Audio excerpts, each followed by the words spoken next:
ముఖ్యమంత్రి చంద్రబాబు నిరుద్యోగులకు ఇచ్చిన 1,00,000 ఉద్యోగాల హామీ ఏమైందని కడప జిల్లా వైసీపీ యువజన విభాగం జిల్లా అధ్యక్షుడు దేవిరెడ్డి ఆదిత్య ప్రశ్నించారు. కడప వైఎస్ఆర్ కాంగ్రెస్ పార్టీ కార్యాలయంలో ఆయన ముఖ్యమంత్రి చంద్రబాబు కూటమి ప్రభుత్వంపై తీవ్ర స్థాయిలో ధ్వజమెత్తారు. యువతకు అనేక హామీలు ఇచ్చి అధికారంలోకి వచ్చిన కూటమి ప్రభుత్వం వారికి ఇచ్చిన హామీలు అమలు చేయడంలో పూర్తిగా విఫలమైందన్నారు. ప్రభుత్వంలో లక్షల ఉద్యోగాలు ఖాళీగా ఉన్నా కేవలం 10,000 ఉద్యోగాలు ఇచ్చి హామీ అమలు చేశామని చెప్పడం విడ్డూరంగా ఉందన్నారు. అద్దం అబద్ధం చెప్పదనేది ఎంత నిజమో చంద్రబాబు గారు కూడా చెప్పిన హామీలు అమలు చేయరనేది కూడా అంతే నిజము. ఎన్నికల ముందేమో ఎడారులోనైనా వరి పండిస్తానంటాడు. ఎన్నికలు అయిపోయిన తర్వాత ఓటేసిన జనాలకి నిండా ఊరేస్తారు. నిజంగా చంద్రబాబు నాయుడు గారు దేశంలో నా అంత అనుభవమైన ముఖ్యమంత్రి లేరని చెప్తారు. కరెక్టే సార్, మీ అంత అనుభవమైన ముఖ్యమంత్రి లేరు. ఎందులో తెలుసా? మోసం చేయడంలో మీ అంత అనుభవం ఎవరికి రాదు. వెన్నుపోటు పొడవంలో మీ అంత అనుభవం ఎవరికీ లేదు. నిజంగా నిరుద్యోగ వృద్ధికి సంబంధించి జాబ్ క్యాలెండర్లకు సంబంధించి ఉగాది రోజున జాబ్ క్యాలెండర్ విడుదల చేయడం జరిగింది. జాబ్ క్యాలెండర్ అనేది ఒక తేదీల జాబితా క్యాలెండర్ కాదు, అది ఒక వెలుగుల క్యాలెండర్. ఎందుకంటే వేలు కాదు, లక్షలు కాదు, కొన్ని కోట్ల మంది కుటుంబాలకు సంబంధించిన విషయం అది. ఎంతకో పొద్దున లేస్తూనే మా బిడ్డకు ఉద్యోగం వస్తుందా అని ప్రతిరోజు పేపర్లో ఎప్పుడెప్పుడు జాబ్ క్యాలెండర్ వస్తుందా అని ఎదురు చూసే రోజులు. ఇలాంటి ఎదురు చూసే పక్షాన చంద్రబాబు గారు 10,000 ఉద్యోగాలని వదిలినానని చెప్పడం జరిగింది. నిజంగా చంద్రబాబు నాయుడు గారికి చిత్తశుద్ధి అనేది ఉంటే చంద్రబాబు నాయుడు గారి మన జరిగిన శాసనసభ సాక్షిగా, శాసనసభ అంటే ఏంది? ఒక దేవాలయం లాంటిది. ప్రజా సమస్యలు మాట్లాడుకోవాల్సిన అంశాలను మాట్లాడుకునే ఒక దేవాలయం లాంటి దేవాలయంలో 6 లక్షల ఉద్యోగాలు ఇచ్చినా చెప్పడం జరిగింది. అలాగే శాసన మండలిలో వాళ్ళ మంత్రి 5 లక్షల ఉద్యోగాలు ఇచ్చినా చెప్పండి. ఒక దేవాలయంలో నిస్సిగ్గుగా ఇంత అబద్ధం ఎలా ఆడగలుగుతున్నావు అని చంద్రబాబు నాయుడు గారిని మేము ప్రశ్నిస్తున్నాను. మీరు నిజంగా 6 లక్షల ఉద్యోగాలు ఇచ్చింటే ఒక మెమరాండం ఇచ్చి పలానా కంపెనీలో ఇంతమందికి మేము ఉద్యోగ అవకాశాలు ఇచ్చామని చూపించండి ప్రజలకు వచ్చి, అప్పుడు నమ్ముతారు. నిజంగా చంద్రబాబు నాయుడు గారు 2014 కానీ 1999 కానీ ఇప్పుడు 2024 కానీ అధికారంలోకి రావడానికి మొదటి ప్రాధాన్యతగా మా యువత ఓట్లతోనే రావడం జరిగింది.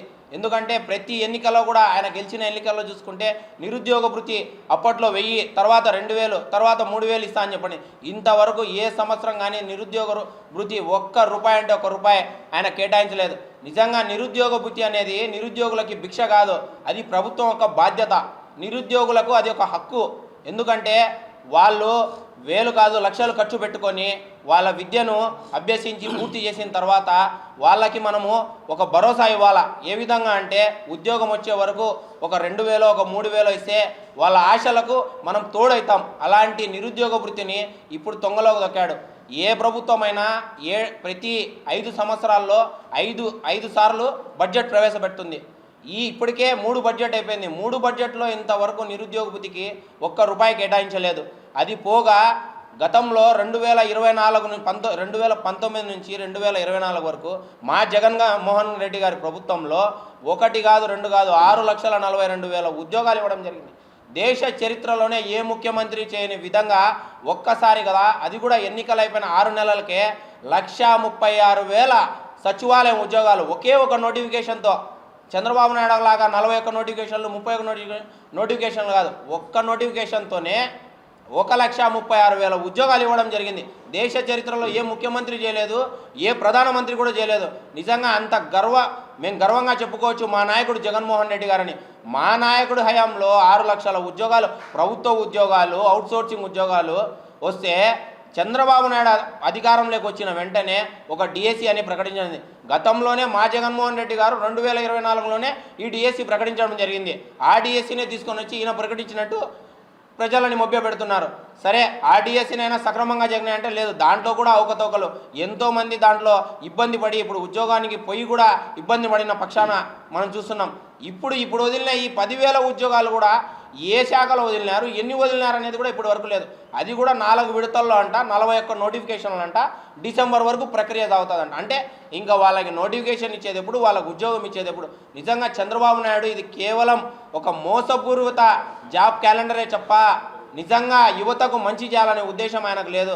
నిజంగా ఈనాడు చూస్తే అందరూ వాళ్ళ యొక్క డిగ్రీలను పూర్తి చేసి చేతిలో సర్టిఫికేట్ పెట్టుకొని ఉన్నారు. దేనికోసం? వాళ్ళ జీవితాల్లో వెలుగు వస్తుంది లేని ఒక ఉద్యోగ అవకాశం కోసం. ఒక్కరి జీవితంలో కూడా వెలుగు లేకుండా చేసినాడు ఇప్పుడు చంద్రబాబు నాయుడు గారు. నిజంగా చంద్రబాబు నాయుడు గారు ప్రభుత్వంని పరిస్థితి చూస్తే మొన్న జరిగిన అసెంబ్లీ సాక్షిగా వాళ్ళ ఆర్థిక మంత్రి 2024లో జగన్మోహన్ రెడ్డి హయాంలో 11,79,000 మంది ఉద్యోగస్తులు ఉన్నారు అని చెప్పడం జరిగింది. ఇప్పటి 2025 సంవత్సరానికి వచ్చేతలకి ఎంతమంది ఉద్యోగస్తులు ఉన్నారంటే 10,45,000 మంది. అంటే దాదాపు 1,75,000 ఉద్యోగాలు ఖాళీలు ఉన్నాయి. 1,75,000 ఉద్యోగాలు ఖాళీలు ఉంటే మన చంద్రబాబు నాయుడు గారు ఇప్పుడు ఇచ్చిన 10,000 ఉద్యోగాలు ఎక్కడికి సరిపోతాయి? చంద్రబాబు నాయుడు నిజంగా అసెంబ్లీ సాక్షిగా 6 లక్షల ఉద్యోగాలు ఇచ్చాడని చెప్తున్నారు కదా.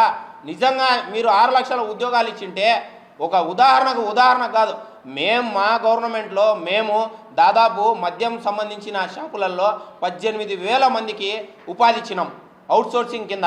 ఒక్కొక్కరికి 18,000 నుంచి 25,000 వరకు జీతం ఇస్తూ ఆ 18,000 మందిని మీరు వస్తానే తొలగించడం జరిగింది. తర్వాత రేషన్ షాపులకు పోయి ఇబ్బంది పడుతున్నారు ప్రజలు, అవస్థలు పడుతున్నారని గమనించి మా జగన్మోహన్ రెడ్డి ఇంటి దగ్గరికే రేషన్ తీసుకుపోయి ఇవ్వాలనే ఉద్దేశంతో దాదాపు 10,000 రేషన్ బండ్లని తీసుకొని వస్తే అందులో పనిచేసే 12,000 మందిని సిబ్బందిని నిస్సిగ్గుగా తీర్చేసిన ఘనత చంద్రబాబు నాయుడు గారిది. ఇదే కాదు, అవుట్సోర్సింగ్ సంబంధించి 2024కి 97,000 ఉద్యోగాలు ఉన్నాయి. ఇదే ఆర్థిక మంత్రి ఇప్పుడు ప్రవేశపెట్టిన బడ్జెట్లో నీట్గా వివరించడం జరిగింది. అవుట్సోర్సింగ్ ఉద్యోగస్తులు 87,000 మంది ఉన్నారు. అంటే మీరు దాదాపు 10,000 మంది అవుట్సోర్సింగ్ వాళ్ళని తీసేయడం జరిగింది. అసలు చంద్రబాబు నాయుడు గారు ఉన్న ఉద్యోగాలు తీస్తూ ఉంటే కొత్తగా ఉద్యోగాలు ఇచ్చానని చెప్పడం నిజంగా సిగ్గుచేటు. ఇంకోటి చంద్రబాబు నాయుడు గారు ఒకటి మీరు గమనించుకోవాలి, గతంలో మీ పచ్చ పత్రికలు ఉన్నాయి, ఇప్పుడు కొత్తగా మీ పచ్చ మీడియాలు ఉన్నాయి.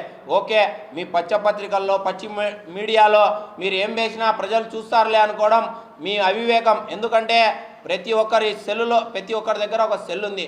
ఇది డిజిటల్ యుగం.